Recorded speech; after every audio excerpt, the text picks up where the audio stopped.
Hello hearts, welcome and welcome back again to my YouTube channel. It's me, Isang.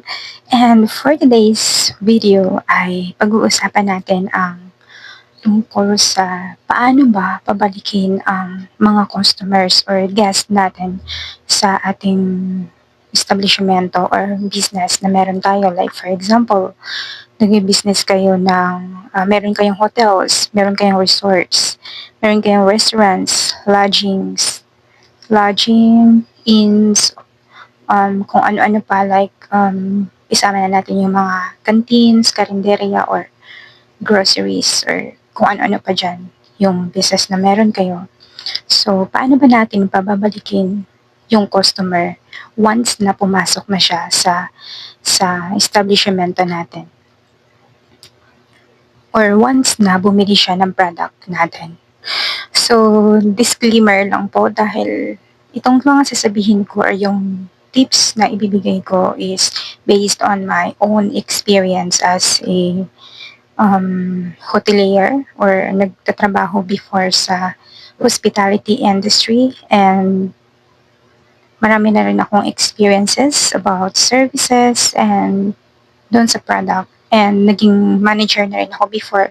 So, I think I have the right na pag-usapan yung topic na to. And para rin sa mga naghahanap ng tips, ideas, or sa mga nag-aaral pa ng hospitality management or ano pa ba, HRM tawag dyan. So, para sa inyo to, yung topic na to. So, ayun, this is based on my experience, but meron akong notes dito, as you can see, kasi nga baka mawala ako yung pagkakasunod-sunod. Pero ako yung mismo yung nagsulat niyan at hindi ko siya sinearch or ginugol. Ako po mismo yung nagsulat niyan based on my experience. So, gusto ko lang magkaroon ng notes para hindi ako mawala, 'di ba? So, I think medyo malapit. Layo natin ng konti. Yan. So, first, meron tayo ditong, syempre, product. Syempre naman, di ba, pupunta yung isang customer or guest or mag-a-avail siya kasi mag-a-avail siya ng product, either product or service. So, dalawa lang yan. Product or service. Just like, for example, sa akin kasi, hindi ako owner ng isang business, although nagbebenta-benta ako ngayon online or yun, na-experience na rin ako sa pagbebenta, ganun, something ganun. And, pero hindi talaga ako yung malakihan, pero naging manager before, and I know how to handle yung isang business. Parang owner ka na rin, di ba? Kapag kasi manager ka, dapat meron kang sense of ownership, di ba? Para maayos mong mapatakbo yung isang company, iisipin mo na sa aking business ito, kailangan ayusin ko yung paghawak para hindi malugi at para maraming customer na pumasok, di ba? Or ma-maintain natin yung customer. So, syempre mag-start tayo sa product. So, dapat yung product na meron tayo is maayos. Dapat alam din natin yung target market natin. So, sa restaurant, syempre, hindi ko na babanggitin kung saan yung restaurant na yun or saan ako nagtrabaho before. Pero sasabihin ko na lang yung mga experiences ko at knowledge na na-earn ko doon. So, sa product, dapat masarap yung food and affordable and kakaiba, or kung hindi kakaiba, lalo na sa mga foods kasi halos lahat ngayon is pari-pariho na yung mga product or mga foods. Siguro lagyan mo ng konting twist or something kakaiba or sa texture or kakaiba ka sa texture or sa taste or basta something ganon. Bigyan mo ng twist. And syempre malinis dapat, diba? Syempre sino ba yung bibili ng product mo kung yung product mo is marumi, diba? At hindi effective kung kunyari sa mga skincare, di ba? So, syempre, mabibenta yung product mo kapag effective. Kung sa mga skincare ba yan or pag sa food naman is syempre, huwag na tayong lumayo. Mag-maintain na lang tayo dito sa topic natin about sa hospitality industry kasi parang ma-generalize naman or masasakop naman niya yung mga iba pang areas based na rin dito sa mga sasabihin ko. Ayun, kasi kapag lalayo pa tayo, baka maguluhan lang tayo. So, ano na lang tayo, focus na lang tayo sa isang topic. Like for example, dito nga sa hospitality industry. Sa product, kasi sa product, sabihin natin, di ba sa restaurants, sa hotels, sa resorts, may mga pagkain naman doon. Meron talagang restaurant or resto, yung isang establishment. Kasi hindi naman magsistay yung customer doon or yung guest doon kapag wala silang food or mag-stay man sila, hahanap pa sila ng pagkain sa labas. So, syempre, dahil nga gusto natin kumita, kailangan na maglagay tayo ng pagkain doon mismo sa establishment natin na tinutuluyan ng customer or ng guest natin. And number 2 dapat is comfortable. Comfortable sila sa place or area. Dapat malinis, di ba? Malinis yung paligid, and then nakadepende rin kasi sa location, depende sa layo. Just like for example, kasi gusto nila ng malapit sa beach, diba ganon? Or gusto nila ng malapit sa mall, syempre, diba? Or gusto nila ng mas malapit sa maraming tao, syempre mas pipiliin nila yung dito, yung maraming tao sa city, diba? So, depende sa area, and kung himalayo man kayo sa area, dapat meron kayong gagawin na isang bagay na sa inyo lang nila makikita once na pumunta sila sa area na yon, or pumunta sila sa business mo, sa binibigay mong service, dapat sa iyo lang nila makikita, hindi nila makikita sa iba. Kaya pupuntahan nila pa rin yung business mo kahit na malayo, 'di ba? And dapat isama na rin natin dito yung temperature ng room or ng area. Dapat is hindi mainit, diba? Syempre kapag mainit, hindi naman magsistay yung customer natin or yung guest natin, diba? So dapat temperature, ilulok. Kailangan din natin tingnan yung area na yan. And ano pa ba? Space. Dapat meron tayong space sa maramihan sa mga groupings, karamihan kasi ng mga, like for example sa restaurants, mga kumakain sa restaurants is minsan magkakaibigan, family, di ba? So, kailangan is merong space for them, for individuals, sa mga dalawahan, sa couples, and siguro sa mga events, mas maganda, much better kung meron tayong for events din kasi yun nga, lalayo pa ba sila kung maganda na yung service ninyo, yung product ninyo, 'di ba? So doon na sila mag-avail sa inyo, 'di ba? And syempre safety. Kapag safe yung isang lugar, 'di ba? Mas pupuntahan kanila and alam nila na safe yung food mo, wala kayong history ng na food poison doon, 'di ba? Or wala kayong history na yung area na yun is delikado, 'di ba? So, babalikan ka talaga nila. And ang pinaka-importante sa lahat, maliban sa product, is yung service din. 'Di ba? Kapag maganda ang service natin, talagang babalikan ka ng customer or ng guest. 'Di ba? And sa service, dapat meron tayong puso. Dahil kapag wala kang puso sa pagsiserve sa ibang tao is hindi ka magiging masaya. So dapat, pag nagsiserve tayo sa tao, dapat masaya tayo. Yes po. And dapat sa service, di ba, kailangan natin ng staffs or manpower. So kailangan sa service natin, yung mga staff dapat is mababait and accommodating, 'di ba? Hindi sila nakasimangot and approachable kapag merong hindi na kailangang sabihan kung ano yung dapat gawin and kung ano yung nakikita nila na dapat kailangan ng guest or ng customer, ibibigay nila agad, 'di ba? And knowledgeable syempre sa product na meron kayo. Kasi kapag nagtanong si guest, syempre, sino bang tatanungin, 'di ba? Yung mismong mga staffs na nandoon. And kapag hindi mo alam yung product na meron kayo is madi-disappoint si customer, 'di ba? Or si guest. And mabilis dapat kumilos kasi sa panahon ngayon lalo na yung mga nagtatrabaho, minsan dadaan lang sila or pupunta lang sila sa area na yun or sa business man na yun or sa restaurant or something ganon kasi alam nilang mabilis yung service ninyo, 'di ba? Kasi baka ang break niya is 1 hour lang or 30 minutes lang. So, dapat mabilis. Kung alam niyang mabilis yung service, so pupuntahan ka talaga nila. And then, dapat yung mga staffs natin is dapat hindi snubbers.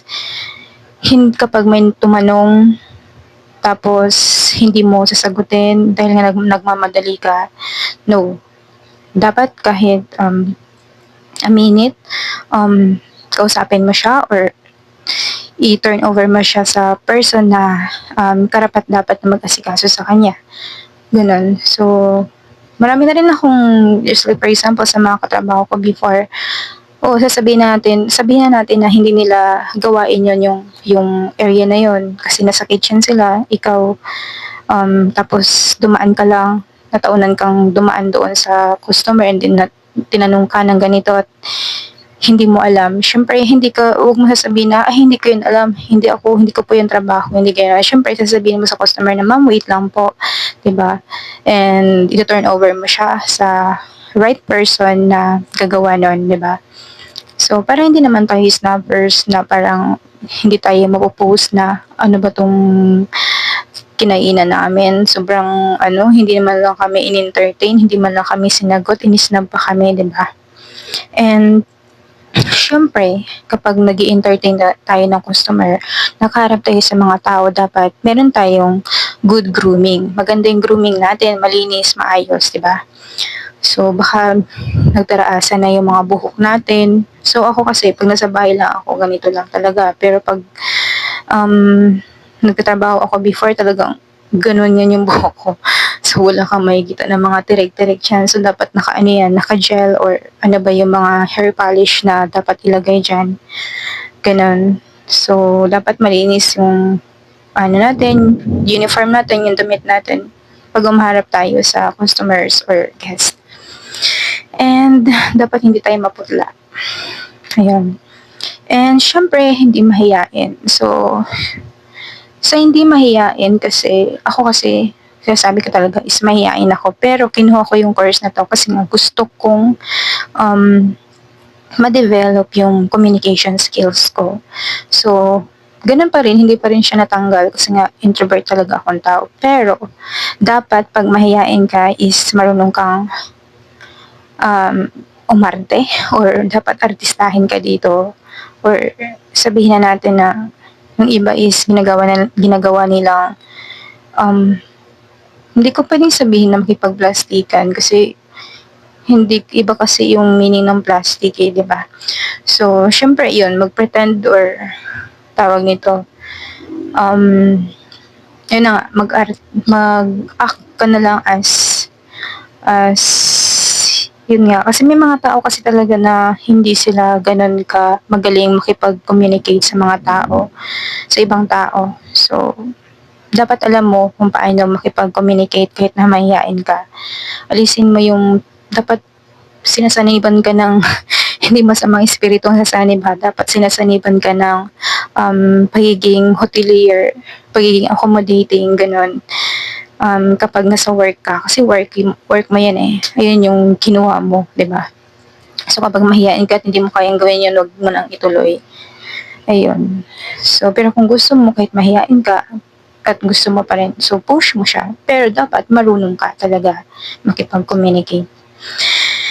And sa service natin is kailangan talaga, pinaka-importante sa service is staffs.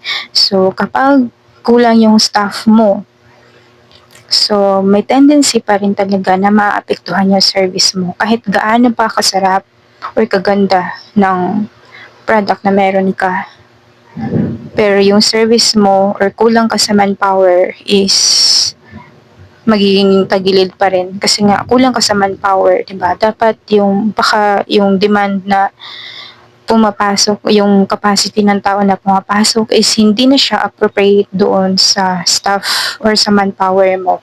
Kinukulang ka na sa manpower. So, dapat kailangan mo pa rin siyang i-look forward yung mga staffs na meron siya, na meron ka. Depende sa workload and um, dami ng taong pumapasok. And also, syempre, kapag nagawa mo na yung lahat ng mga sinabi ko na yon, at syempre hindi pa rin natin talaga maiiwasan na may mga customers pa rin talaga na kahit sabihin natin na sabi nga nila is customer is always right, kahit minsan is hindi. Pero customer is always right. So darating talaga yung point na kahit ginawa mo na lahat na magandang yung service na maganda, nginitian mo na sila, pero may mga customers talaga na iba-iba talaga yung ugali, yung may init ang ulo, ganon, di ba? Yung pabibilisin kanila kahit na, alam mo yon, yung may nakapila tapos sisigawan ka, bakit walang nag-entertain, ganon, something ganon. Pero nakikita naman nila is busy. Pero hindi naman natin kailangang i-explain sa kanila na gano'n kasi nga hindi naman nila obligasyon yun. Kasi ang nasa isip lang nila kapag pumasok sila sa isang establishment is dapat maayos yung service. Gano'n, di ba? Yung mga customer. Pero yung iba hindi naman. Marunong namang umintindi. Depende sa nakikita nila sa paligid nila. And minsan pa nga is sisigawan ka ng customer. Di ba? May mga ganon. Pero yung iba nga parang sinabugan or binuhusan ng juice or ano pa ba yan sa mga managers. Pero hindi naman nangyari sa akin yan. And minsan is lalo na sa mga fast food restaurants, diba, mabilisan, nakapila, tapos alam mo, ni-repeat order mo yung mga in-order niya, pero bumalik sa'yo, sasabihin sa'yo na hindi itong in-order ko, ibang in-order ko, bakit ibang lumabas. So, minsan talaga may nagkakamaling gano'n ng mga cashier, but minsan din may mga customer din, na lalo na sa mga senior citizen, nagkakamali sila. Yung parang ang thinking nila, ito, iba, tapos ang nasabi nilang product is iba din, kahit na na-repeat order mo na sa kanila. May mga ganun talaga. So, pupuntahan ka ni customer, magagalit sa'yo. Diba? So, wala kang magagawa. Customer is always right. Kahit pa sabihin natin, kahit gusto nating mag, ano, lumaban, pero hindi pwede. Kasi, nagtatrabaho ka, and hindi ka man nagtatrabaho doon, kung owner ka, syempre, iba pa rin yung customer na malalagas mo or matatanggal or mawawala kapag nilabanan mo sila, di ba? Syempre nga, kasi customer is always right. Kahit minsan is hindi na. Iyon. So, minsan nga is kapag sa mga fast food din karaniwang nangyayari ito, yung nag-minutes ka na, nagbigay ka na ng time. Tapos, hindi pa lumalampas dun sa binigay mong time, nagreklamo na si customer. May mga ganun. So, kailangan mo lang talagang intindihin at ipaalala sa kanila and kausapin sila ng maayos. Kahit na minsan is, kahit kausapin mo sila ng maayos is, ganun pa rin sila. Nagwawala pa rin sila. So, lagi natin iisipin, customer is always right. Pakinggan lang sila and then humingi ng sorry and then gawin yung tamang gawin. And, ayun. So, ang goal kasi natin is dapat pabalikin natin sila or i-maintain natin sila na bumalik doon sa establishment or business na meron tayo or product na meron tayo. So, ayun, pag nagkamali, aminin, mag-sorry, gawin yung tamang action, and then magbigay ng complimentary if necessary, and i-win back natin sila. And kapag bumalik, syempre, wag nating ulitin yung complaint before. Dapat mabigyan natin sila ng good service. Ayun. So, ang gusto ko lang din namang sabihin kasi lahat naman tayo may potential na pwedeng maging business owner. may potential na maging customer. So, dapat is sa mga customers, lahat tayo, mga customers, dapat is maging patience tayo and mapagpasensya, understandable kapag nakikita natin yung paligid is parang okay, siguro kasi kaya na-delay kasi nga ito nga maraming tao. Although kahit hindi naman natin obligasyon na isipin pa yun kasi nga customer nga tayo, dapat ang ina-expect natin doon is maganda yung service but failed tayo. Kaya ang kailangan lang talaga natin is mapagpasensya and ayun nga, patience talaga. Kasi nobody's perfect naman, di ba? Walang perfecto sa mundo. So, kailangan lang talaga mapagpasensya kung talagang gusto lang natin ng peace, ayaw natin ng away, ayaw natin ng magulo. So, tingnan na natin yung paligid natin doon. Kung ano yung matutulong natin sa paligid natin. Diba? Patience ba yan? Hinahon ba yan? Diba?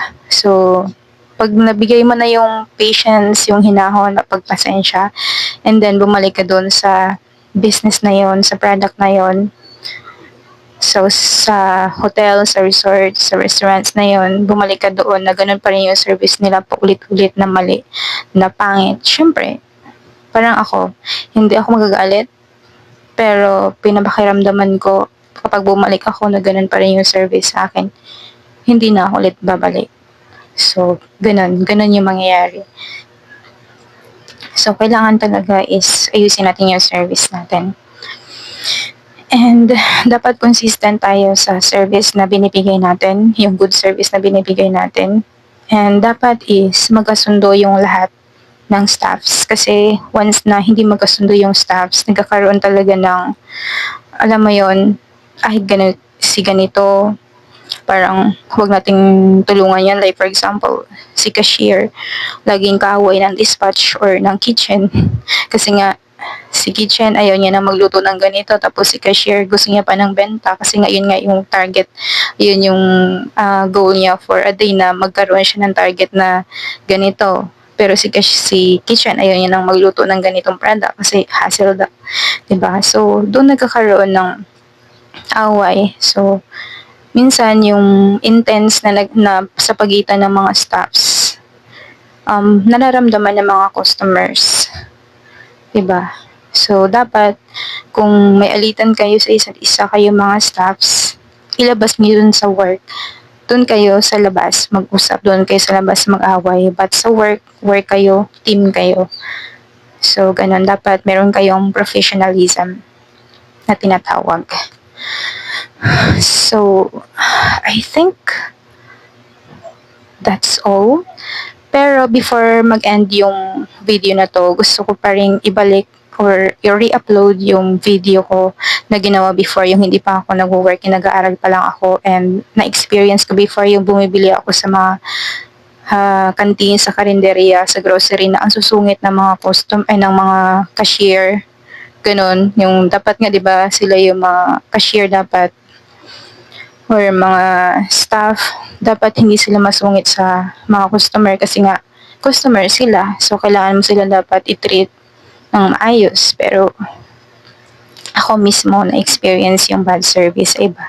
So, itong video na to, ginawa ko siya before to para maging aware din yung marami sa business, sa mga managers, sa mga staffs na nagtatrabaho sa hospitality industry or sa mga business owners, 'di ba? Kailangan niyo tong video na to. So, I think wag na nating patagalin. I-play ko na yung video. Hello guys, welcome back again to my channel, and this is Jessa. And for today's video, we're going to talk about sa mga tendero at tendera. Kung pipiliin ka, saan ba yung mas preferred mo? Yung doon sa masungit or doon sa mabait? So, yan pong pag-uusapan natin ngayon at tutok lang po kayo. So, ang pag-uusapan po natin ngayon is about service. Kayo ba? Tanungin ko kayo, saan ba yung mas gugustuhin yung bumili? Doon sa i-entertain kayo ng maayos? Or doon sa hindi kayo papansinin or hindi kayo pinapansin kahit na nakikita kayo na nandyan kayo. Wala naman silang ginagawa pero iba yung inuun nila. Mas nagsiselfon pa sila kaysa doon sa customer nila or client nila. Wala ka naman ginagawang masama pero parang dinadabugan ka or ini-snub ka pa kapag bibili ka. Di mo naman sila inano, di ba? So, kung nagtitindahan kayo or kung nasa karinderya kayo or kung saan man na meron kayong basta when it comes to service dapat ini-entertain nyo ng maayos yung mga customer kasi negosyo yun mas kailangan nyo sila kasi nga negosyo nga, diba? So dapat ini-entertain nyo sila ng maayos, hindi yung pag pumunta sa inyo, lalapit sa inyo, iniisnaban nyo na agad, diba? So kapag nagninegosyo kayo at tinatarayan niyo yung customer, huwag na kayong mag-expect na babalik pa siya sa inyo. Lalo na kapag meron silang ibang mabibilihan na mas i-entertainin sila at sila ng service na mas maganda. Sa mga tindero-tindera natin or kahit saan man, ang na-observe ko lang sa kanila is when it comes to service is, kunyari, merong nauna sa kanila. Syempre, talagang mas ipa-prior nila yung mas nauna. Kasi nauna nga, di ba? Pero, dapat, kapag may taong nagtanong, sasabihin nila na, Ma'am, sir, wait lang po ha. Mas uunahin lang po muna namin yung mas nauna sa inyo. Hindi yung, pag may nagtanong, hindi nila pipinsinin or ganun, tatarayan pa nila. Kasi nga, dapat pinapaalam nyo sa kanila, pinapaintindi nyo sa kanila na first come, first serve. Guys, nakakaintindi naman yan sila kapag sinabi ninyo na, Ma'am, saglit lang po ha, uunahin lang po namin si Ma'am or si Sir kung sino man yung nauna sa inyo. Kasi, depende naman kasi guys sa sitwasyon. Minsan kasi may tao rin naman na nagtatanong talaga kasi nagmamadali siya kasi baka siguro critical yung ganito or something kailangan na talaga. So, depende sa sitwasyon na pwede niya naman kausapin yung nasa unahan na pwedeng siya muna kasi kailangan talaga nasa emergency. So, kapag nakausap naman na yung nasa unahan na pwedeng siya muna ang mauna, abay, pwede naman yun na ikaw ang tindera or teller or what. So, napag-uusapan naman yan ng maganda, ng maayos. So, mga ate, mga kuya, mga tindero, tindera, or kahit saan ka man, kung nagsiserve ka sa tao, dapat po is maayos tayo. Lalo na po kapag nagninegosyo tayo, dapat po is maayos po yung pakikitungo natin sa mga tao. Kasi, kapag hindi na sila babalik, lalo na kapag meron tayong ibang kakumpetensya. Lalo na kung maganda yung service ng kabila, and then sa'yo hindi. Don't expect na babalik pa sila. So, ate girl, mga kuya, mga tito, tita, mga ate, kung meron man tayong attitude sa pagdating sa service, dapat po is, wag muna nating dalhin doon. So, itago na lang muna natin. Kunyari, hindi tayo ganun. Kunyari, hindi tayo mataray. So, makipagplastikahan muna tayo kung hindi natin kaya maging totoo. So, hanggang dito na lang po ang video natin. Kung may natutunan po kayo, like nyo po, share. Kung sino yung kakilala nyo na may attitude when it comes to service, itag nyo na rin sila. Peace. So, ayun, dapat maging maayos tayo when it comes to service. Guys, thank you for watching at kung may nagustuhan po kayo or mayroon kayong gustong i-comment ko na lang po. And don't forget to hit like and subscribe. Bye-bye!